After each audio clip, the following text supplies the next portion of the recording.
The National Weather Service in the Quad Cities has issued a severe thunderstorm warning for southeastern Joe Daviess County in northwestern Illinois, Carroll County in northwestern Illinois, southern Stevenson County in northwestern Illinois, southeastern Jackson County in east central Iowa, northeastern Clinton County in east central Iowa, until 10 p.m.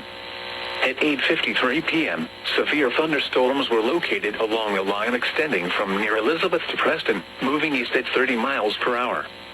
Hazard, 60 miles per hour wind gusts. Source, radar indicated.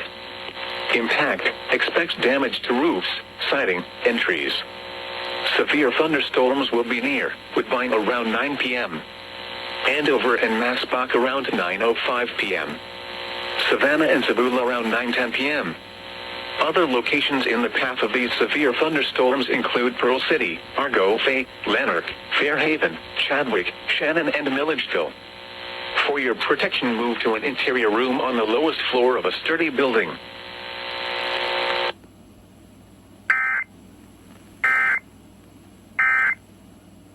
My airline credit card only gets extra